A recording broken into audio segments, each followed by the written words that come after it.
Hi everyone, welcome back to Novel Nomad and welcome to my January 2020 wrap up. So I read a lot of books in January. Most of them I read either ebook from the library, audiobook kind of thing. So I borrowed a lot of N.R. Walker, who is an amazing romance writer from Australia. I'll link her down below if you want to check out her books. I don't have any of them physical, but let's go into the books that I do have physical copies of. So starting off, number one, let's get straight into it, and that is Theyre There by Tommy Orange. I read this for the Adelaide Writers Week.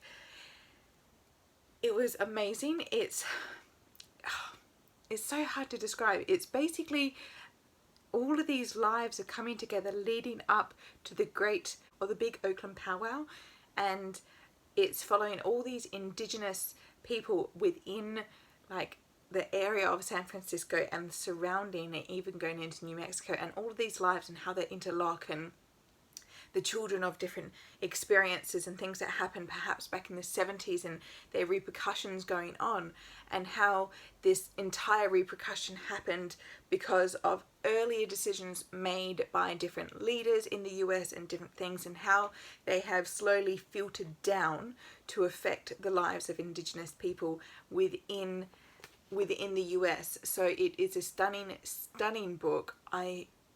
It still makes me think about so many things. And the way he writes, it's not just one narrative, it's so many different narratives. It's all leading to this one big event, and it's so endlessly fascinating. So that is definitely worth picking up.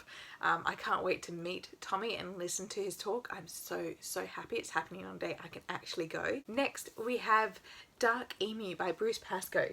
Now I was reading this for the Adelaide Writers Week, but unfortunately now Bruce can't make it to the Writers Week, the Adelaide or Perth Writers Weeks, because his property was damaged during the Australian bushfires. But I think this, if I was going to pick a book that completely blew my brain, even though Theyre There by Tommy Orange was amazing, this is non-fiction. It's the fact that it's a historical account of Aboriginal agriculture and aquaculture, and looking into the different resources available of the first explorers and different settlers, and how they're actually viewing the different systems that the Aboriginals had in place in different areas around Australia, and the fact that what we have been led to believe from the early explorers, that the Aboriginals were purely a hunter-gatherer race, was untrue.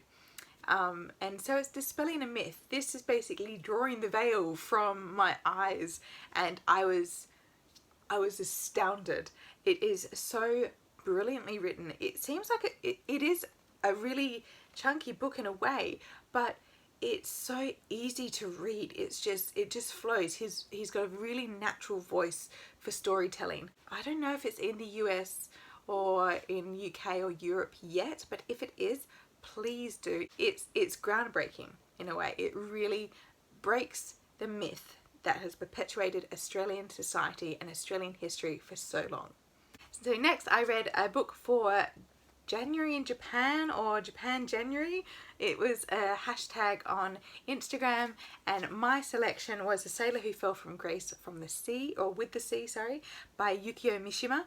I've read Yukio Mishima's The Spring Snow, and that was fantastic. So I really want, this is the tiny book as well, so I could slip it in at the front, and it was really interesting. It kind of reminded me, if you've ever read Catcher in the Rye by Salinger, that's kind of a classic 1950s disillusioned youth coming into the world, and they're completely, everything's phony. That's kind of like that tag word from Catcher in the Rye. This young people are being disillusioned by what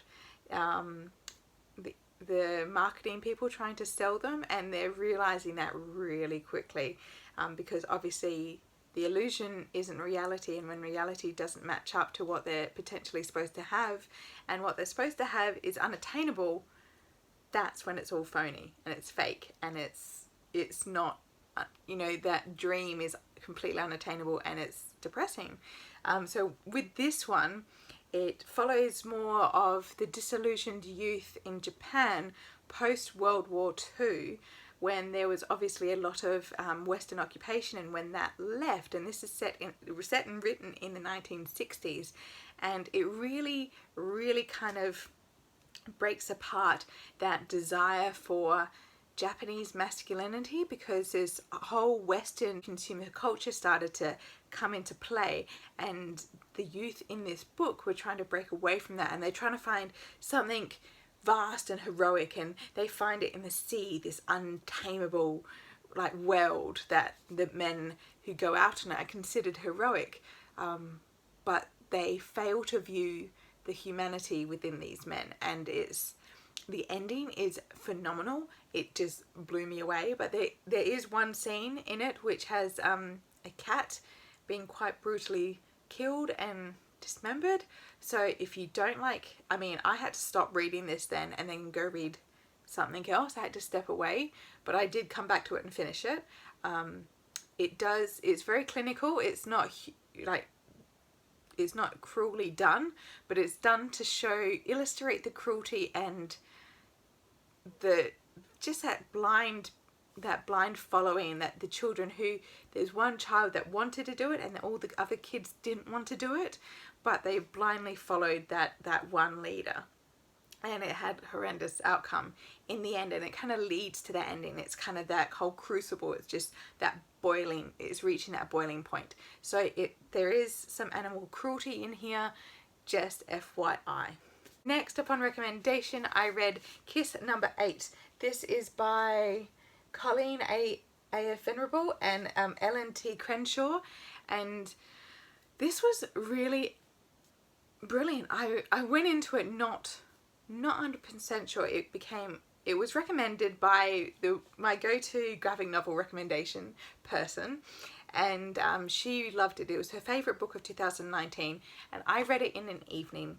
And what I really thoroughly enjoyed about this one was a person who was understanding themselves, because they slowly started to realise that they fall within the LGBTQ spectrum, and they were trying to break away from that very toxic viewpoint which was perpetrated by their friends, and to a very small extent by their own family. But it was just finding allies in unexpected places was beautiful. Finding strength and reserves within themselves was stunning, and the way they were able to move through that very difficult period of time was really, really inspirational. So I can see where the contention lies, because it's allowing such a very negative rhetoric to be said. But what they do really well is what people are recounting as the truth or their opinions of what happened. Visually, you can see a very different story is playing out, and it has such a beautiful ending. I loved it. But it's a really interesting book to really start a discussion. Next, because I needed something a little bit happier, which wasn't really super happy, but it still had a really interesting context within the LGBTQ spectrum, and that was Autobiography. I have been wanting to read this for a while. It's been on my shelf. I've been recommended it so many times, and it was beautiful. I cried. I love the two main characters. They're just so beautiful. It's mainly from the perspective of a very openly gay young man who moves with his family to, I believe it's Utah, where Salt Lake City area is, and it's a high Mormon population. And within the Mormon religion, they allow for the gay LGBTQ affection, but as long as it's not acted upon. I think that's the official term. But yeah, so it's just beautiful. But the whole point is, he's in his last year of school. He's incredibly clever, and so he decides to join his friend and sign up for a class where they have to write a novel within a term or a semester. And it's a really intense program, and he decides to sign up and see how it goes. But of course, the teacher's assistant, who won a huge book rights the year before, he turns out to be a very attractive young man, and the main character falls endlessly in lust, or crushes on him quite strong.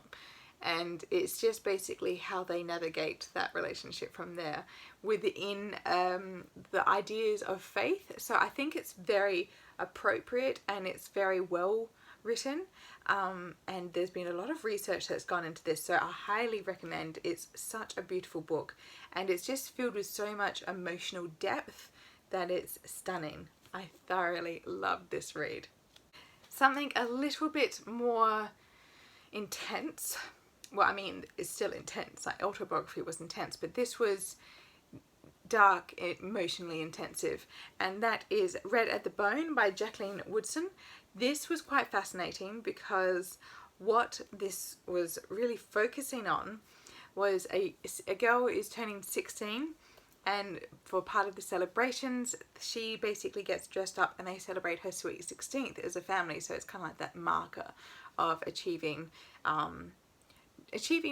near womanhood.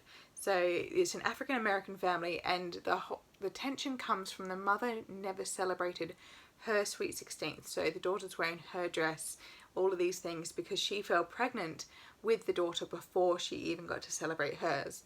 And it's a really fascinating look because it moves not just from the girl who's 16, it moves everyone who's like circulating through this event, and her family and her life and her parents and their past and their desires and their lost loves and things like that. So it's really a book about someone's ancestors, and you really are in a way looking at someone's present as someone's past and the consequences of certain reactions and emotions. So it was just a really interesting way to view family and to view an individual, and expectations are put on young children and young adults, how they expected to do different things because different things never worked out for the parents or the grandparents. And so it's just a really fascinating view, and it's a very small book, a very short read, but I think it's quite necessary. I think it just made me stop and think about so many different things. And lastly, something really fun and lovely, I read 99% Mine by Sally Thorne. This is part of my unread shelf TBR project for 2020, and this is something I've had on my shelf for over a year, close to. And Sally Thorne was the writer of The Hating Game, which I adored. I absolutely adored that. I read it for book club, I read it for review. I love that book. But I was so nervous about reading 99% Mine. But the best thing with this one, is Sally went into this knowing that it can't be a carbon copy of The Hating Game, and she does write it a lot differently.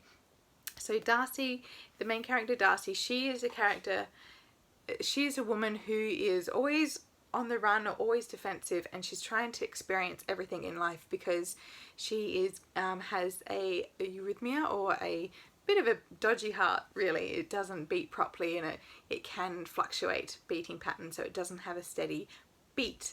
And so when she was younger, she always missed out on a lot of things, and her twin older brother doesn't miss out on a lot of things, and he's very healthy and he's all active, and they have a very interesting twin relationship. There's that need for each other, but at the same time they start out the book, there's something happened, some big arguments happened, and they're not speaking to each other or not seeing each other, and they've always had to share. Well, he was really the best friend of the older brother, but Tom Valeska, and she's always loved him or had a crush on him, and she's always felt he was her person, but then he wasn't because he was her twin's best friend, and there was all of that history there.